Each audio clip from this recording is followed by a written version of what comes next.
안녕하세요. 성장 습관으로 상위 1% 교육을 이어가고 있는 기빙트리아 아카데미입니다. 우리가 영어를 진짜 10년 넘게 배웠잖아요. 그런데 왜 아직도 외국인 앞에만 서면 그냥 말문이 턱 막히는 걸까요? 혹시 비슷한 고민 해보신 적 없으세요? 분명히 단어도 정말 많이 외웠고 어려운 문법 문제도 척척 풀어냈는데 말이죠. 오늘 저희가 바로 이 오래된 수수께끼를 한번 풀어보려고 합니다. 보내주신 자료들을 가지고요. AI 시대에 영어 교육의 패러다임이 어떻게 바뀌고 있는지 분석한 글 하나랑 또 모든 성장의 비밀을 담고 있다는 이 흥미로운 S자 곡선 이미지. 이게 오늘의 단서입니다. 점수를 위한 영어가 아니라 진짜 세상을 만나는 언어로서의 영어, 그 본질을 향한 탐구를 지금부터 함께 시작해보죠. 이게 결코 개인의 노력이 부족해서 생긴 문제는 아니에요. 오히려 너무 열심히, 그런데 방향이 좀 잘못됐기 때문에 벌어진 일이죠. 보내주신 자료 첫 부분에 나오는 지적이 정말 날카롭거든요. 과거 우리 사회를 지배했던 공식 있잖아요. 좋은 대학 가면 안정된 취업이 보장된다는. 네네. 그 공식이요? 네. 이 공식이 모든 문제의 시작이었던 겁니다. 이 거대한 성공 공식 안에서 영어는 더 이상 세상과 소통하는 언어가 아니라 그냥 과목이 되어버린 거군요. 그렇죠. 대학 입시라는 목표를 달성하기 위한 그냥 가장 효율적인 시험 과목으로 변질된 거예요. 그러니까 영어가 목적이 아니라 그냥 입시를 위한 도구가 되어버렸다. 이런 말씀이시군요. 그런데 자료를 보니까 이제 그 게임의 규칙 자체가 바뀌고 있다고 하잖아요. 취업의 시대가 저물고 자기 창업의 시대가 온다. 이건 구체적으로 어떤 변화를 뜻하는 걸까요? 네, 바로 그 지점이 핵심입니다. 예전에는 정해진 길을 따라서 그냥 좋은 성적을 내는 게 중요했다면 이제는 완전히 달라졌어요. 누구도 가보지 않은 길을 스스로 만들고 문제를 해결하고 또 전 세계 사람들과 협력해서 새로운 가치를 만들어내는 능력, 이게 중요해졌다는 뜻이거든요. 음, 여기서 언어의 역할은 완전히 달라지는 거죠. 단순히 정보를 해석하는 도구를 넘어서요. 다른 생각, 다른 문화를 가진 사람들과 신뢰를 쌓고 미묘한 아이디어를 공유하면서 깊은 관계를 맺는 일종의 연결의 도구가 되는 겁니다. 잠깐만요. 바로 그 지점에서 많은 분들이 아마 이렇게 생각하실 것 같아요. AI 번역 기술이 이렇게나 발전했는데 오히려 영어의 중요성이 떨어지는 거 아닌가요? 굳이 힘들게 배울 필요 없이 그냥 버튼 하나만 누르면 다 해결되잖아요. 이거 사실 굉장히 합리적인 질문처럼 들리거든요. 정말 중요한 질문이고요. 어쩌면 오늘 이야기의 가장 핵심적인 부분일 수 있겠네요. 이 AI 시대의 역선에 대해서 자료가 명확한 답을 제시하고 있어요. 뭐냐면 기계 번역이 완벽해질수록 인간의 진짜 언어 구사 능력의 가치는 사라지는 게 아니라는 겁니다. 오히려 올라간다. 오히려 폭발적으로 증가한다는 거죠. 한번 생각해 보세요. AI는 텍스트라는 정보는 전달해 줄 수 있습니다. 하지만 아주 중요한 비즈니스 협상 테이블에서 상대방의 그 표정이나 말투에 담긴 미묘한 긴장감을 읽어내고 농담으로 분위기를 풀고 실리를 얻어내는 일. 이게 AI가 할 수 있을까요? 절대 못하죠. 그건 그냥 번역을 넘어서는 정말 인간적인 교감의 영역이니까요. 바로 그겁니다. AI는 번역은 할 수 있지만 관계는 만들지 못해요. 번역은 하지만 관계는 만들지 못한다. 네. 앞으로의 세상에서 진짜 중요한 화폐는 번역 기술이 아니라 신뢰가 될 거거든요.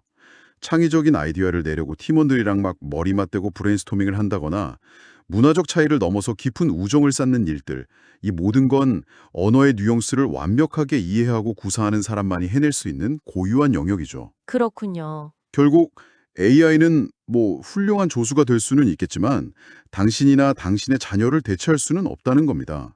오히려 AI를 도구로 사용해서 더 높은 차원의 소통을 해내는 사람, 그 사람이 미래를 주도하게 될 거예요. 와, 그 말씀이 정말 강렬하게 와닿네요. 결국 기술이 해결해주는 건 정보의 전달일 뿐이고 가치를 만드는 핵심은 사람 사이의 연결에 있다. 그렇다면 그 핵심 역량인 진짜 소통 능력, 그러니까 언어로서의 영어를 배우는 과정은 구체적으로 어떤 모습일까요? 바로 여기서 두 번째 자료, 이 신비로운 S자 곡선 이미지가 등장하는 것 같습니다. 네, 맞습니다. 이 S커브, 즉 성장 곡선은요. 비단 영어 학습뿐만이 아니라 세상 모든 것의 성장 원리를 담고 있는 아주 중요한 모델이에요. 이걸 이해하면 우리가 왜 그토록 영어 앞에서 좌절했는지, 그리고 어떻게 그 좌절을 뚫고 나갈 수 있는지 그 실마리를 찾을 수 있습니다. 이 곡선에는 크게 세 가지 구간이 있어요. 아주 완만하게 시작하는 느린 시작 구간, 네. 그리고 폭발적으로 성장하는 가파른 가속 구간, 마지막으로 다시 완만해지는 고원 구간, 이렇게요. 대부분의 사람들이 바로 그 첫 번째 구간, 저 느린 시작 구간에서 포기해버린다고 자료는 지적하고 있어요. 노력을 막 쏟아붓는데도 눈에 보이는 성과가 거의 없으니까. 그렇죠. 생생한 비유로 한번 설명해 드릴게요. 마치 거대한 바위를 혼자서 미는 것과 같아요. 처음 한두 시간 동안은 땀을 뻘뻘 흘리면서 온 힘을 다해 밀어도 바위가 꿈쩍도 안 하죠. 아, 상상만 해도 답답하네요. 네. 내 모든 노력이 그냥 아무 의미 없는 것처럼 느껴지는 바로 그 순간. 그게 바로 느린 시작 구간입니다. 대부분의 사람들은 이때 에이, 이건 안 되나 보다 하고 바위 미는 걸 포기해요. 그리고 옆에 있는 조약돌을 옮기기 시작합니다. 조약돌이요? 네. 조약돌은 쉽게 옮길 수 있고 뭔가 하고 있다는 성취감도 즉각적으로 주니까요. 아, 그 조약돌이 바로 단어 시험 보고 문법 문제 푸는 거군요. 정확합니다. 점수라는 눈에 보이는 성과를 바로바로 주니까요. 반면에 듣고 말하기처럼 본질에 집중하는 건 당장은 아무런 변화도 없는 것 같은 저 거대랄 바위를 미는 행위와 같고요. 와, 진짜 완벽한 비유네요. 그렇죠. 하지만 이 곡선의 법칙은 절대적입니다. 그 꿈쩍도 않던 바위도요. 계속해서 한 방향으로 밀다 보면 어느 순간 삐그덕하면서 아주 미세하게 움직이기 시작해요. 그리고 어떤 임계점을 넘는 순간 갑자기 바위가 굴러가기 시작합니다. 와, 그때부터는 내가 바위를 미는 게 아니라 오히려 굴러가는 바위의 속도를 따라잡으려고 막 달려가야 하는 상황이 펼쳐져요. 바로 가파른 가속 구간, 자료에서 말하는 퀀텀 점프의 순간이 도래한 겁니다. 그 퀀텀 점프의 순간, 영어 학습에서는 구체적으로 어떻게 느껴지는 건가요? 정말 궁금한데요. 아, 그건 정말 경험해본 사람만이 아는 시연의 순간이죠.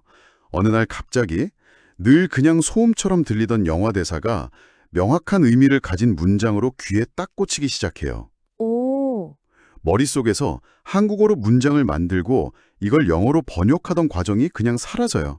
생각이 영어로 튀어나옵니다. 생각이 영어로요? 네, 외웠던 단어랑 표현들이 막 따로 노는 게 아니라 하나의 유기체처럼 연결되면서 내 생각과 감정을 자유자재로 표현하게 되는 거죠.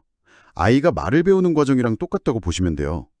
수많은 듣기라는 노력이 쌓이고 쌓여서 어느 날 갑자기 엄마라는 말이 탁 터져 나오는 것처럼요. 와, 듣기만 해도 가슴이 웅장해지네요. 결국 그 폭발적인 성장의 순간을 맞이하려면 성과가 보이지 않는 그 답답하고 지루한 느린 시작 구간을 반드시 통과해야만 한다는 거군요. 그렇습니다. 그리고 바로 이 지점에서 결정적인 차이가 생기는 거예요. 퀀텀 점프를 경험한 아이는 스스로 깨닫게 돼요. 자료에 나온 표현 그대로 아, 영어는 시험 점수를 위한 귀찮은 과목이 아니구나. 이건 내가 더 넓은 세상을 만나고 더 많은 기회를 잡게 해주는 평생의 무기구나 하는 걸요. 이 강력한 내적 동기는 그 어떤 외부적인 보상과도 비교할 수가 없어요. 누가 시키지 않아도 스스로 영어를 찾아보고 사용하고 즐기게 되는 선순환이 시작되는 거죠. 조약돌만 옮기던 아이는 결코 이 경험을 할 수가 없죠. 자, 그렇다면 이 모든 내용을 종합해 볼 때 우리는 어떤 결론에 다다를 수 있을까요? 저는 자료에 나온 이 한 문장이 모든 걸 말해준다고 생각해요. 본질을 피해간 노력은 언젠가 다시 그 본질 앞에 돌아오게 된다. 네, 그런데 더 중요한 사실이 있어요. 더 중요한 사실이요. 본질을 피해갔던 사람이 뒤늦게 정신을 차리고 본질로 돌아왔을 때 처음부터 묵묵히 본질의 길, 그러니까 바위를 밀어온 사람과의 격차는 이미 따라잡을 수 없을 만큼 벌어져 있다는 겁니다. 아, 한 명은 이제 막 바위를 밀기 시작했는데 다른 한 명은 이미 가파른 가속 구간에 진입해서 기하급수적으로 앞서 나가고 있으니까요. 당장은 비슷해 보일지 몰라도 5년, 10년 뒤에는 완전 다른 세상에 서 있게 되는 거죠. 생각해보니 정말 무서운 이야기네요. 이게 단순히 영어 실력의 차이가 아니라 인생의 기회 자체가 달라지는 거니까요. 그렇죠. 더 넓은 세상의 지식에 접근할 수 있는 능력, 다양한 문화의 사람들과 협업할 수 있는 능력에서 이미 비교가 안 될 테니까요. 맞습니다. 그래서 이 논의는 단순히 어떻게 영어를 잘할 것인가에 대한 이야기가 아니에요. 더 큰 그림에서 보면 AI 시대에 대체 불가능한 인간의 가치를 지키기 위해 우리는 어떤 종류의 학습을 선택해야 하는가? 이 근본적인 질문을 던지고 있는 겁니다. 아, 당장 눈에 보이는 성과와 효율성을 좇을 것인가? 아니면 시간이 좀 걸리더라도 인간 고유의 역량을 키우는 본질의 길을 갈 것인가? 이 선택이 앞으로 10년, 20년 뒤 우리 아이들의 미래를 결정하게 될 겁니다. 결국 영어는 더 이상 수많은 과목 중 하나가 아니라 새로운 시대의 문을 여는 마스터키 같은 언어라는 것. 그리고 그 언어라는 도구는 한 사람의 인생을 완전히 다른 궤도에 올려놓을 수 있는 가장 강력한 무기라는 문장으로 오늘의 분석을 정리할 수 있겠습니다. 시험 점수 몇 점을 넘어서 한 사람의 인생을 바꾸는 잠재력. 그것이 바로 우리가 추구해야 할 영어의 진짜 가치겠네요. 오늘은 당신이 보내주신 자료들을 통해 영어 학습의 본질을 깊이 파고들어 봤습니다. 점수를 위한 공부가 세상을 얼마나 좁게 만드는지, 그리고 세상과 연결되는 언어로서의 영어를 배우는 과정이 왜 S자 곡선을 따를 수밖에 없는지를 확인했죠. 초반에 그 더딘 성장에 조급해하지 않고 묵묵히 본질에 집중하는 것이 결국 가장 빠른 길이라는 그런 역설적인 진리를 다시 한번 깨닫게 되네요. 이제 마지막으로 당신에게 질문을 던져봅니다. 당신의 영어 혹은 당신 자녀의 영어는 지금 그 성장 곡선의 어느 지점에 있나요?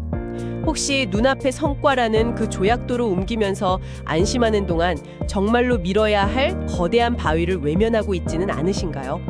당신의 성장이 꾸준한 노력을 통해 마침내 가파른 가속 구간에 진입하기를 진심으로 바라면서 오늘의 탐구는 여기서 마무리하겠습니다. 오늘도 성장하는 하루 되세요. 성장 습관으로 상위 1% 교육을 만들어가는 기빙트리 아카데미였습니다.